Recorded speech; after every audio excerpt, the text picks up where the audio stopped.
Hello all, I hope you all are doing well. So, today let us going to start class 7 history, that is chapter 8 devotional path to divine. The idea of a supreme God.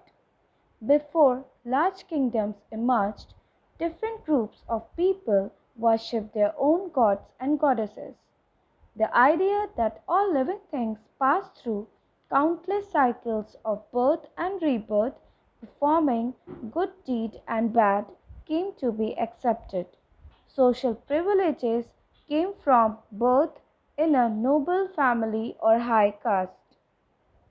Many turned to the teachings of the Buddha and or the Jainas.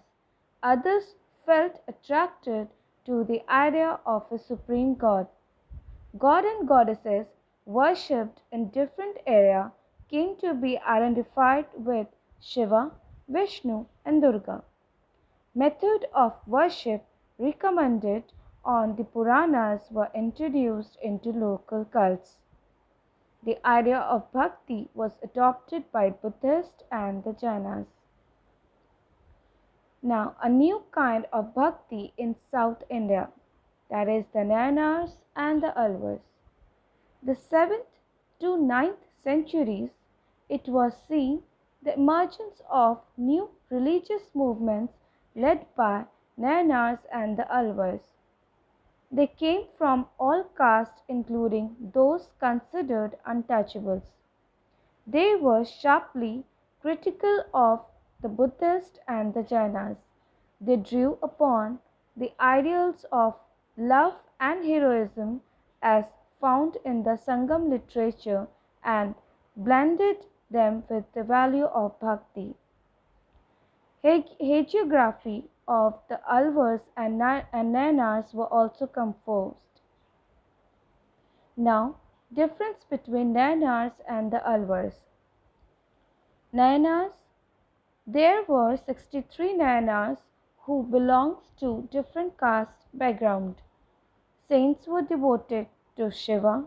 The best known among them were Apar, Sambandar, Sundarar. There were two sets of compilations of song. It was Tevaram and Tiruvakkam. Whereas Alvars, there were 12 Alvars who belonged to different caste background. Saints were devoted to Lord Vishnu. The best known among them were Periyalvar, Andal, Namalvar. Their songs were compiled in Divya Prandhama.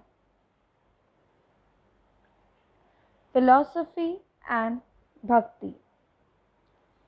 Shankara, one of the most influential philosophers, was born in Kerala in 9th century. He was an advocate of Advaita, the doctrine of oneness of the individual soul and the supreme God, which is the ultimate reality.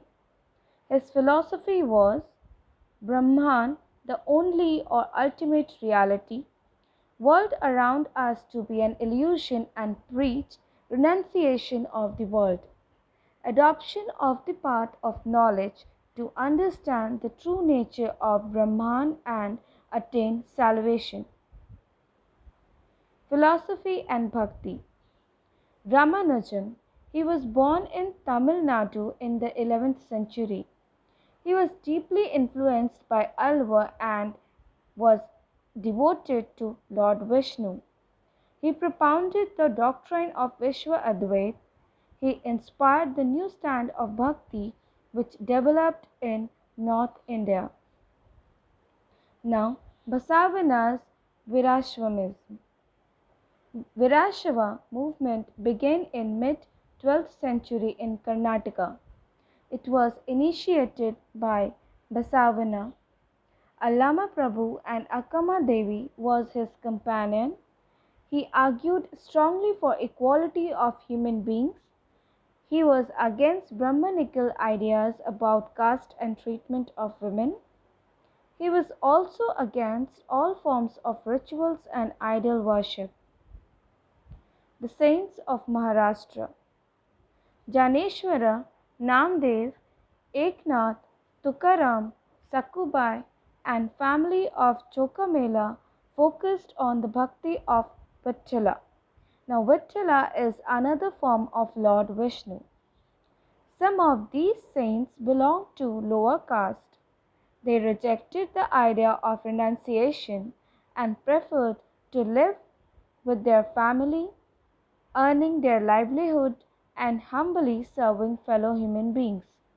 A famous saint from Gujarat, Narsi Mehta, has said that they are the Vaishnavas who understand the pain of others. Now, Nathapanthis, Siddhas, and Yogis. They advocated renunciation of the world. To them, the path of salvation lay in meditation on the formless ultimate reality and the realization of oneness with it.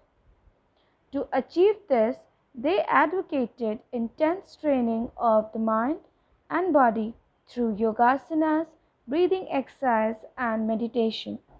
This group was particularly famous in low caste in North India. Thank you, and the rest part will be discussed in the next part.